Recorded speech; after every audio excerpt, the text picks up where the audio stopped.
नमस्कार, मैं एल के सिद्धार्थ आप सभी का बहुत बहुत स्वागत करता हूँ द एम्पावर कोचिंग क्लासेस में।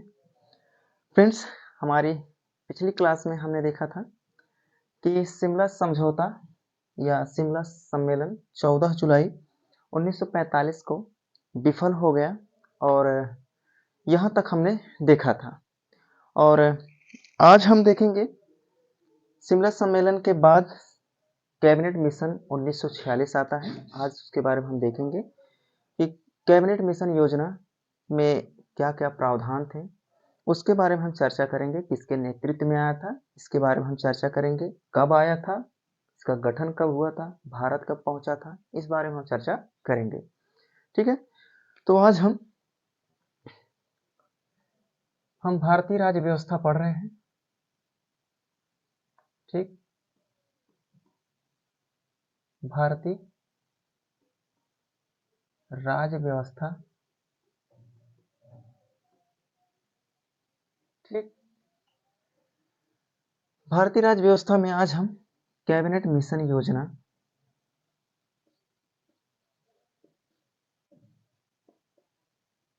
कैबिनेट मिशन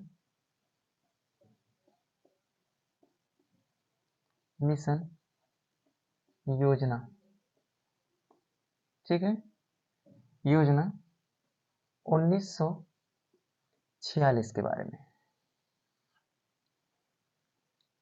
ठीक है, 1946 में कैबिनेट मिशन योजना आया। क्यों आया? जब शिमला सम्मेलन विफल होता है 14, ठीक है, 1945 में, 14 जून 1945 में जब शिमला सम्मेलन समाप्त होता है, विफल हो जाता है, तो उसके बाद ब्रिटेन में आम चुनाव होता है। द्वितीय विश्व युद्ध के बाद ब्रिटेन में चुनाव होता है और चुनाव जो है सर एटली के, ठीक है, एटली के नेतृत्व में,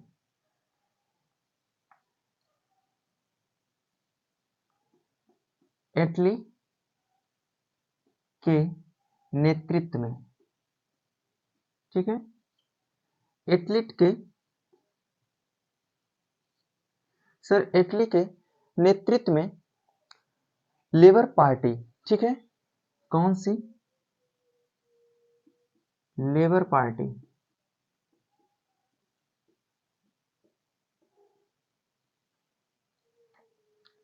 लेबर पार्टी की उदारवादी दृष्टिकोण वाली सरकार बनती है। ठीक है, किसके नेतृत्व में? सर एटली के नेतृत्व में लेबर पार्टी दृष्टिकोणवादी एक पार्टी थी, लेबर पार्टी जिसका नाम था, उसकी सरकार बनती है, जिसका नेतृत्व एटली कर रहे थे। इनके नेतृत्व में सरकार बनती है। उसके बाद नेतृत्व में सरकार बनती है। सरकार बनने के बाद प्रधानमंत्री एटली बनते हैं इस समय, और इन्होंने तत्काल हाउस ऑफ कॉमन्स में, ठीक है, हाउस ऑफ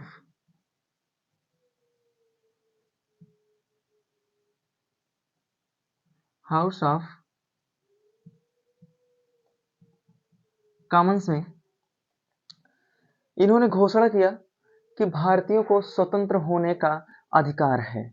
क्या कहा इन्होंने? इन्होंने कहा कि भारतीयों को स्वतंत्र होने का अधिकार है। कारण ये था कि भारतीयों द्वारा लगातार स्वतंत्रता की मांग की जा रही थी और अब ब्रिटिश सरकार को लग गया कि अब और देर नहीं करनी चाहिए, हमें भारत को स्वतंत्र कर देना चाहिए। और इन्होंने, जब इनकी सरकार बनती है, तो इन्होंने तत्काल हाउस ऑफ कॉमन्स में यह घोषणा करते हैं कि भारतीयों को स्वतंत्र कर देना चाहिए, उन्हें यह अधिकार प्राप्त है। और इन्होंने अपने कैबिनेट मंत्री, 3 कैबिनेट मंत्रियों की एक समिति गठित करते हैं। ठीक है, 3 कैबिनेट मंत्री की एक समिति गठित करते हैं। उन 3 सदस्य जो थे उनके नाम थे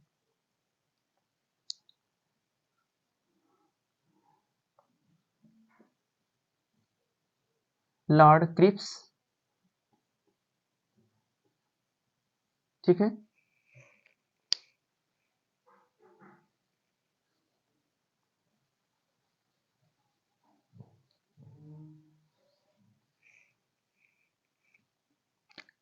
पहले थे स्टेफोर्ड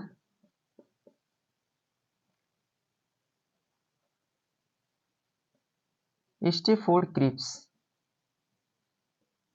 ठीक, स्टेफोर्ड क्रिप्स जो व्यापार बोर्ड के अध्यक्ष थे। ठीक है, व्यापार बोर्ड के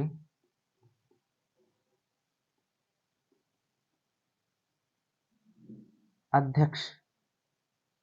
ठीक, और दूसरा लॉर्ड पैंथिक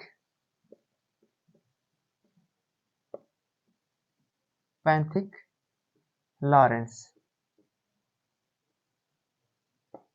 ये थे भारत सचिव।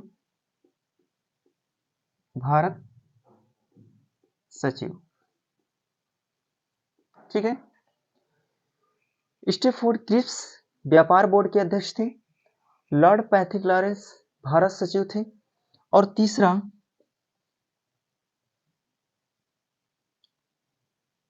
तीसरा नौसेना मंत्री। ठीक है, तीसरा जो थे अलेक्जेंडर नौसेना मंत्री।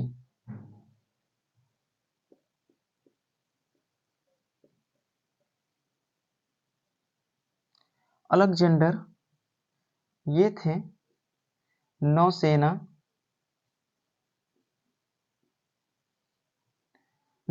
मंत्री। ठीक, इन तीनों सदस्यों के सम्मिलित रूप को, ठीक है, Cripps mission, cabinet mission,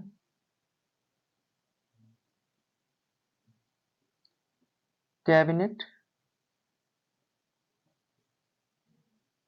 mission नाम दिया गया।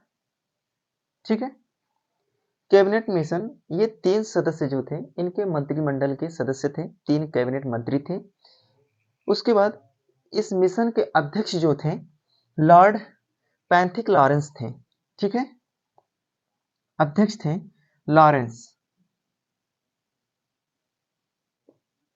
लॉर्ड पैंथिक लॉरेंस, ये मिशन के अध्यक्ष थे।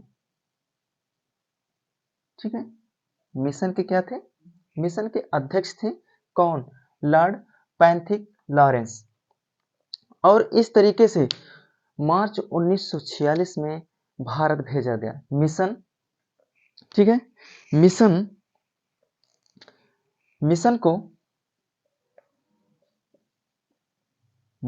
को मार्च 1946 को भारत भेजा गया।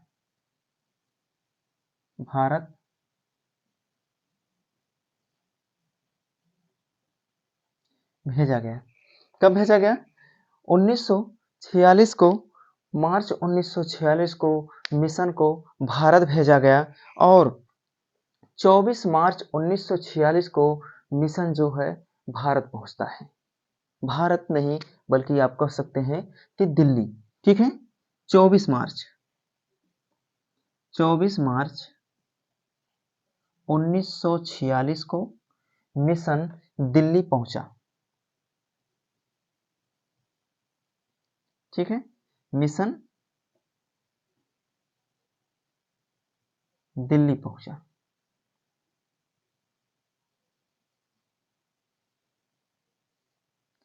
ठीक, कब पहुंचा? ये क्वेश्चन पूछता है कि मिशन दिल्ली कब पहुंचा था। तो 24 मार्च 1946 को मिशन जो है दिल्ली पहुंचता है, और भारत जब ये पहुंचता है तो मार्च 1946 में ये भारत पहुंचता है। उसके बाद मिशन जो है दिल्ली पहुंचने के बाद भारतीय नेताओं के समक्ष कुछ प्रस्ताव रखते हैं। ये पहुंचते ही, दिल्ली जब पहुंचता है तो सबसे पहला इसका काम ये था कि सबसे पहले काम ये था कि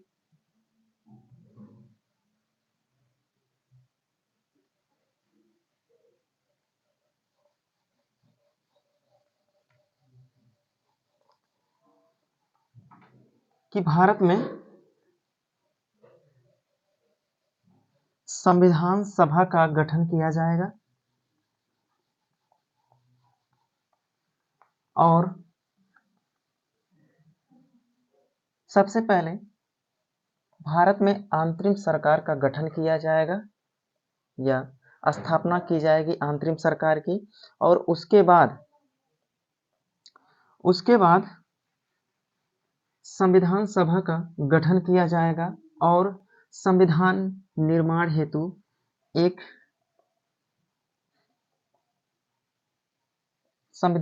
हेतु कुछ योजना प्रस्तुत करते हैं। ठीक है।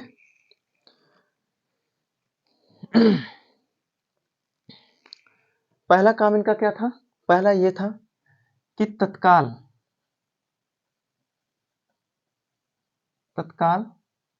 अंतरिम सरकार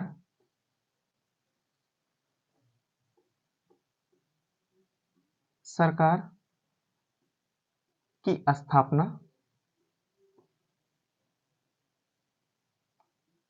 स्थापना ठीक है।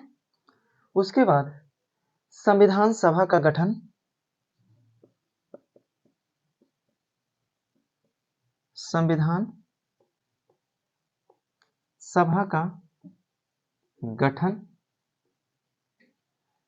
और संविधान निर्माण हेतु, ठीक है,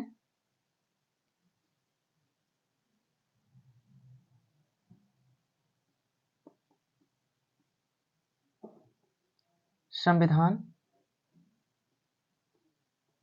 निर्माण हेतु, ठीक है, संविधान निर्माण हेतु कुछ योजना प्रस्तुत किया। ठीक है। संविधान निर्माण हेतु एक योजना प्रस्तुत करता है। योजना की बातें प्रमुख थी, उसके बारे में हम चर्चा करेंगे। ठीक है। योजना की बातें जो प्रमुख थी उसके बारे में हम देख लें कि संविधान सभा का गठन पहला था कि संविधान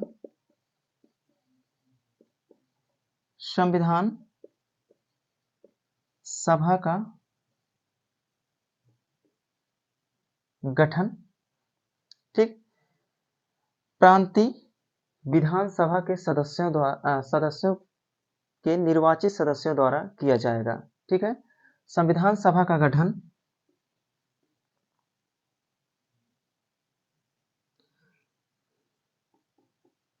प्रांतीय विधानमंडल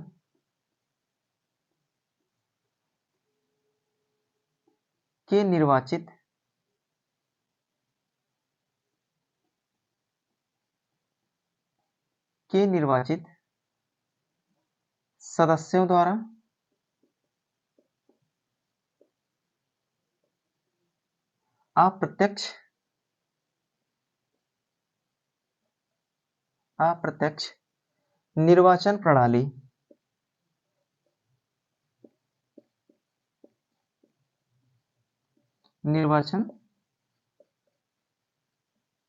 द्वारा अप्रत्यक्ष निर्वाचन प्रणाली द्वारा किया जाएगा। ठीक है।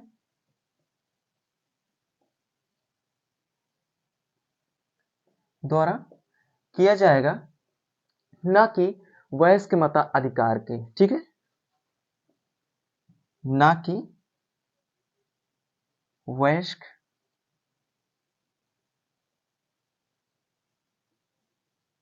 मताधिकार। ठीक।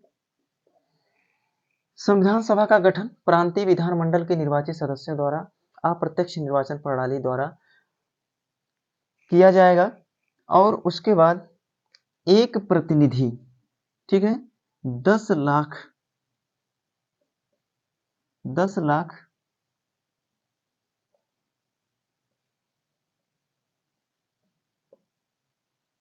जनसंख्या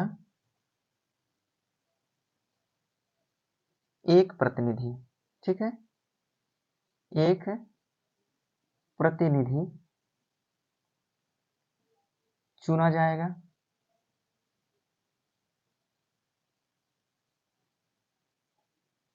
एक प्रतिनिधि चुना जाएगा। और इस योजना में एक प्रावधान यह था कि प्रांतों को अलग संविधान निर्माण करने का प्रावधान था। ठीक है, प्रांतों को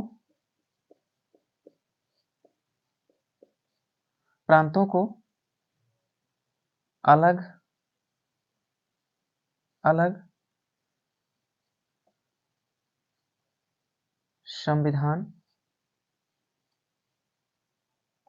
संविधान निर्माण का प्रावधान था।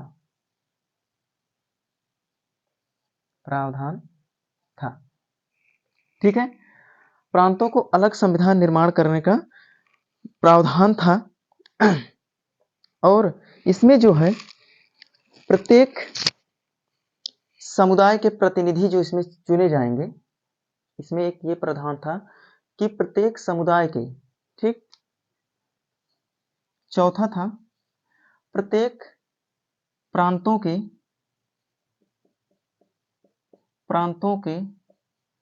प्रत्येक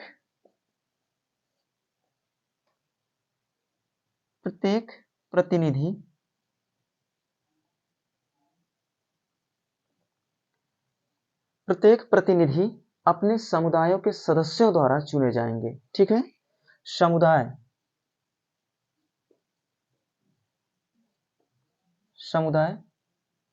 के सदस्यों द्वारा चुने जाने थे। ठीक है, चुने जाने थे। जैसे हमने यहाँ कहा कि प्रांतीय विधानमंडल के निर्वाचित सदस्यों द्वारा प्रत्यक्ष निर्वाचन प्रणाली द्वारा चुना जाएगा। और इसमें यह प्रावधान था कि प्रत्येक प्रतिनिधि विधानमंडल का जो सदस्य था अपने समुदायों के सदस्यों द्वारा चुना जाएगा। और उस समय 3 प्रमुख समुदाय थे मान्यता प्राप्त। ठीक है, 3 समुदाय मान्यता प्राप्त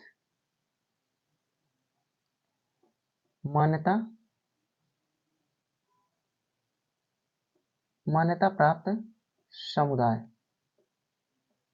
ठीक है, यदि क्वेश्चन आपसे पूछता है कि कितने मान्यता प्राप्त समुदाय थे, तो 3 समुदाय थे। कौन कौन सा? पहला समुदाय था सामान्य वर्ग। ठीक है, पहला सामान्य वर्ग, दूसरा मुसलमान,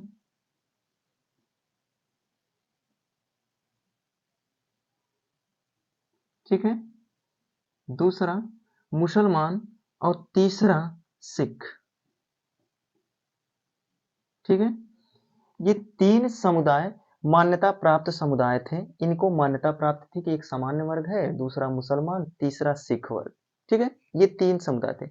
इस प्रकार जो संविधान सभा की सीटें निश्चित की गई, संविधान सभा का गठन करने के लिए सदस्यों की सीटें निश्चित की गई, 389 सदस्यों की सीट निश्चित की गई। ठीक है, कितने सीट? 389।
300 कुल सदस्य संख्या,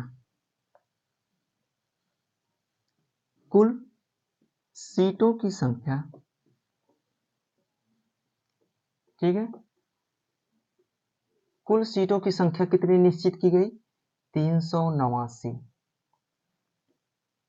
ठीक है, निश्चित की गई।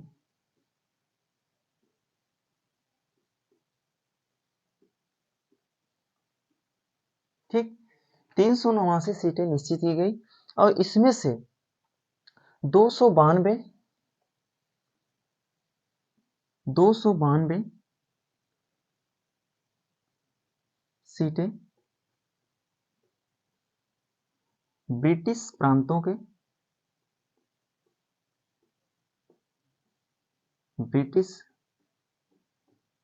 के लिए,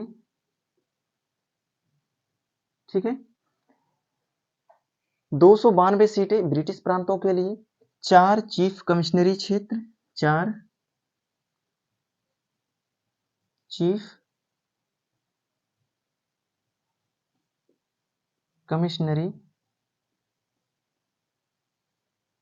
क्षेत्रों के लिए,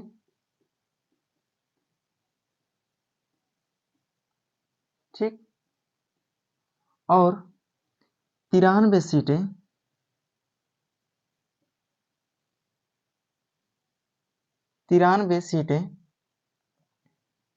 देसी रियासतों के लिए,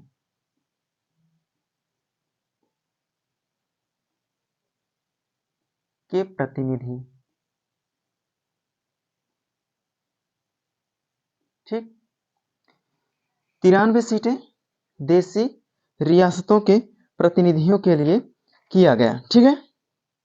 और इस तरीके से 292 प्लस 4 सीटें 296 सीटें, ठीक है, 296 सीटों का, यानी कि 292 प्लस 4, ठीक है, 296 सीटों का जो बंटवारा किया गया, ठीक है, जो बंटवारा किया गया ब्रिटिश प्रांतों के लिए, इन प्रतिनिधियों का विभाजन जो किया गया इसके आधार पर किया गया, ठीक है।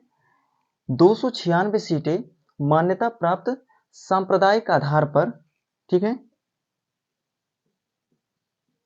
सीटों का विभाजन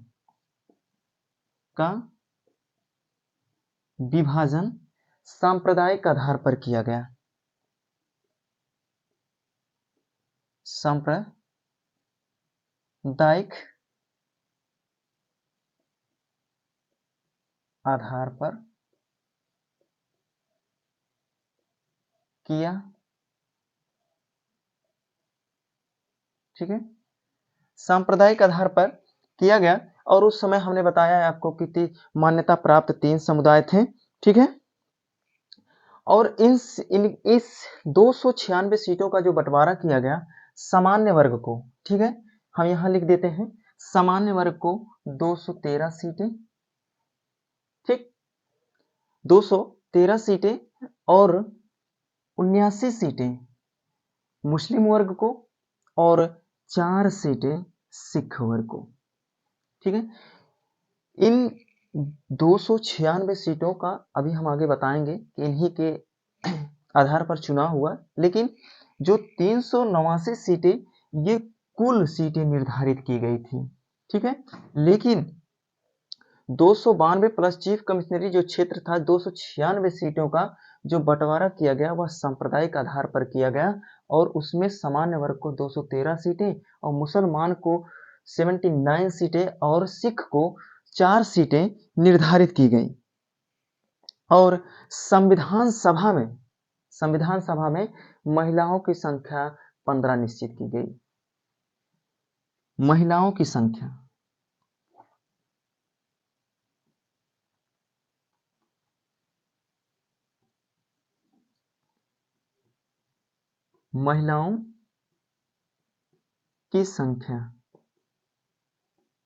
कितनी निश्चित की गई? 15, ठीक है। और अनुसूचित जाति की संख्या यानी कि एससी की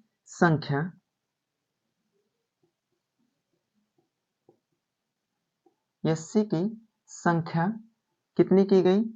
26 सीटें निर्धारित की गई। और एसटी की अनुसूचित जनजाति की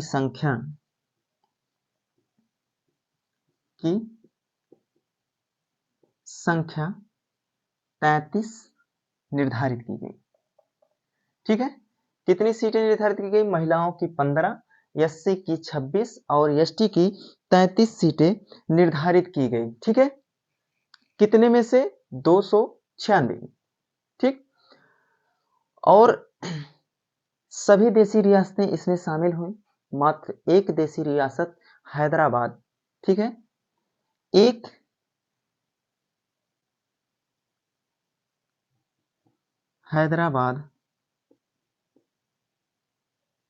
हैदराबाद एक ऐसी देशी रियासत थी जो संविधान सभा में शामिल नहीं हुई। देशी रियासत,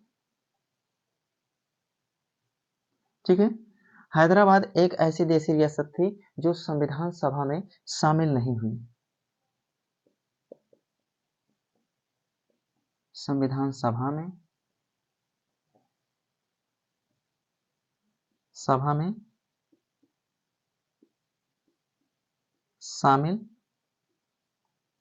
नहीं हुई। ठीक है, देशी रियासत थी एक हैदराबाद जो संविधान सभा में एक ऐसी देशी रियासत थी, यही जो है नहीं शामिल हुई। और इस तरीके से 389 सीटों में से 296 सीटों के लिए संविधान सभा के लिए चुनाव होते हैं। ठीक है, 296 सीटों के लिए चुनाव होते हैं, जिसमें से कांग्रेस को भारी जीत मिलती है। ठीक है, भारी सफलता मिलती है किसको? कांग्रेस को। कितने सीटों में से? मैं यहां लिख देता हूं, 289 सीटों के लिए चुनाव होते हैं,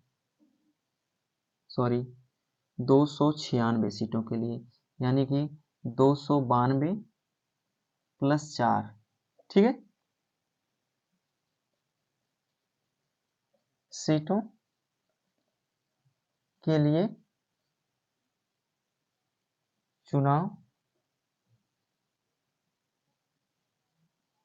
होते हैं। ठीक है, कितने सीटों में से? 389 सीटों में से। और कांग्रेस को भारी सफलता मिलती है और इन चुनाव में कांग्रेस को 208 सीटें मिलती हैं। ठीक है, और मुस्लिम लीग को 73 सीटें और अन्य को 15 सीटें। ठीक है, कितना मिलती है? 208 और 15, ठीक है, और 73 सीटें मिलती हैं। ठीक है, अन्य दल जो थी उनको 15 सीटें मिलती हैं, लीग को, मुस्लिम लीग जो थी उसको 73 सीटें और कांग्रेस को 208 सीटें मिलती हैं। इसमें एक महत्वपूर्ण बात यह थी कि बाबा साहेब डॉक्टर अंबेडकर जो है इस चुनाव में पूर्वी बंगाल से चुने जाते हैं। ठीक है, पूर्वी बंगाल से चुने जाते हैं, किंतु मैं यहां लिख देता हूं,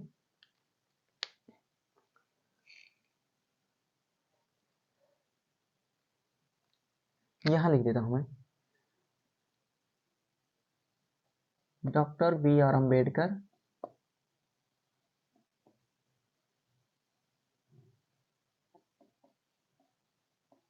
ठीक, ये कहां से चुने जाते हैं?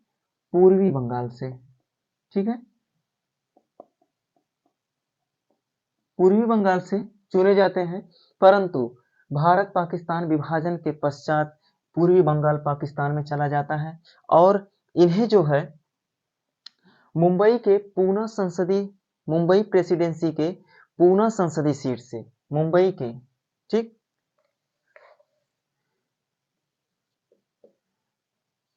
मुंबई के पूना संसदीय सीट से एक कांग्रेस के प्रतिनिधि थे एम आर जयकर, ठीक है, एम आर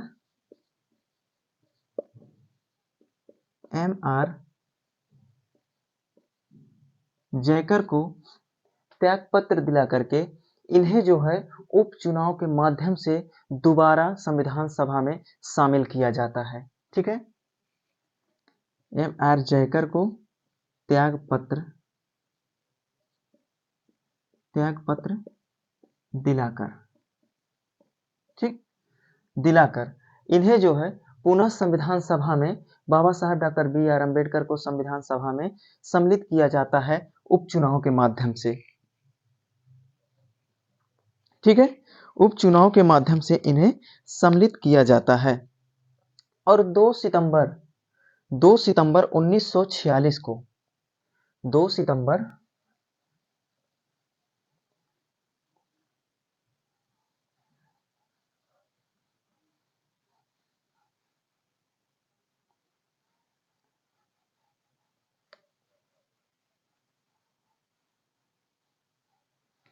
2 सितंबर 1946 को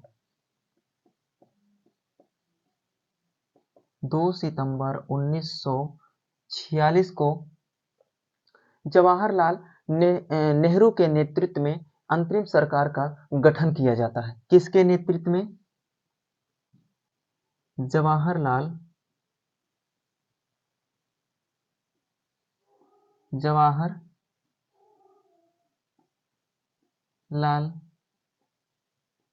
नेहरू, ठीक है, जवाहरलाल नेहरू जी के नेतृत्व में अंतरिम सरकार का गठन किया जाता है,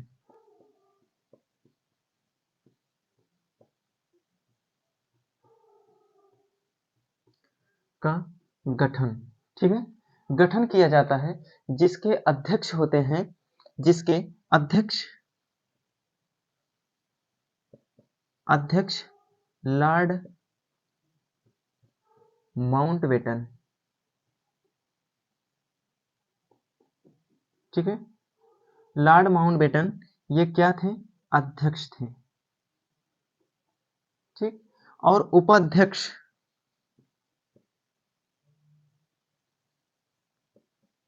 उपाध्यक्ष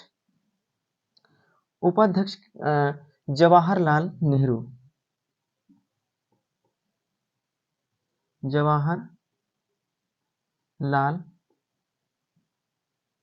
थे, ठीक है, उपाध्यक्ष कौन थे? जवाहरलाल नेहरू थे। और इन सबको एक साथ मिला करके कुल विधान की परिषद में जो अंतरिम सरकार का जो मंत्रिमंडल था, जो मंत्रिपरिषद था, उसमें कुल 13 सदस्य थे, कुल 13 सदस्य थे। लॉर्ड माउंटबेटन अध्यक्ष थे, जवाहरलाल नेहरू सहित कुल 13 सदस्य मंत्रिपरिषद के थे। फिलहाल इस अंतरिम सरकार का विरोध मुस्लिम लीग ने किया था कि जवाहरलाल नेहरू के नेतृत्व में जो अंतरिम सरकार का गठन हुआ था, इसका विरोध मुस्लिम लीग ने किया। और मुस्लिम लीग ने किया था इसका विरोध, उस समय सरकार में सम्मिलित नहीं हुई, लेकिन 26 अक्टूबर 1946 को, कब? 26 अक्टूबर 1946 को मुस्लिम लीग भी सरकार में शामिल हो गई।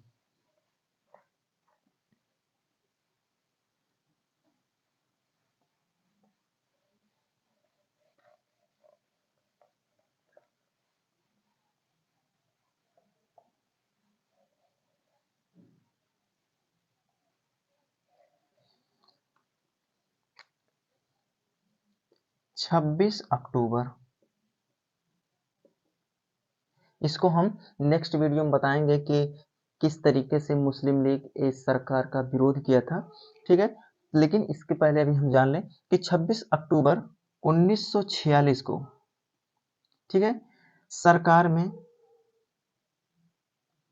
46 को मुस्लिम लीग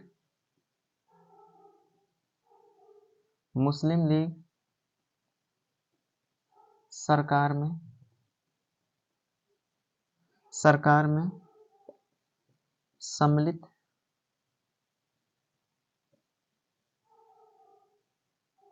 सम्मिलित होती है। ठीक है, सम्मिलित हो जाती है कब? 26 अक्टूबर। ठीक है, 26 अक्टूबर 1946 को मुस्लिम लीग भी सरकार में शामिल हो जाती है। ठीक, मुस्लिम लीग का सरकार में शामिल होने का मुख्य उद्देश्य था कि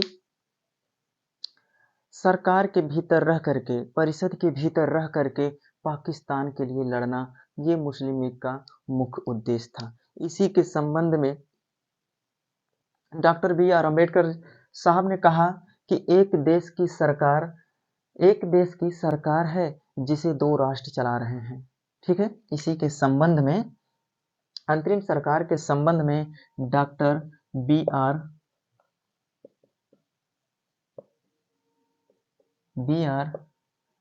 अम्बेडकर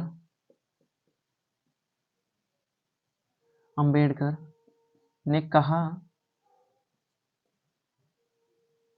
कि एक देश की सरकार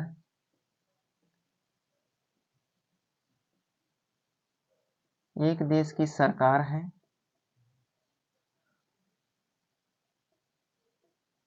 जिसे दो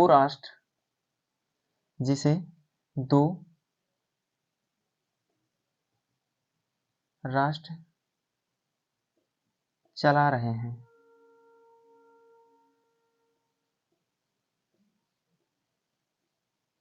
ठीक है, एक देश की सरकार है जिसे दो राष्ट्र चला रहे हैं। किसने कहा? डॉक्टर बी आर अम्बेडकर साहब ने कहा। और एक ब्रिटिश विधि शास्त्री थे जी ऑस्टिन। ठीक है, विधि शास्त्री जी ऑस्टिन थे। इनकी एक पुस्तक थी, पुस्तक का नाम था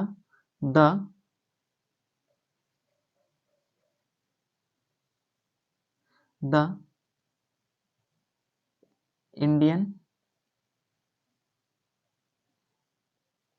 कॉन्स्टिट्यूशन। ठीक है, द इंडियन कॉन्स्टिट्यूशन में इन्होंने कहा कि संविधान सभा कांग्रेस थी और कांग्रेस भारत था। किसने?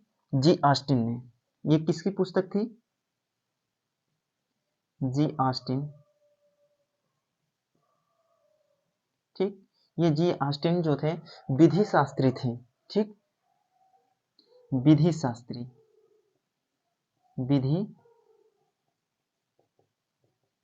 ब्रिटिश विधि, ठीक है, ब्रिटिश के थे, ब्रिटिश विधि शास्त्री।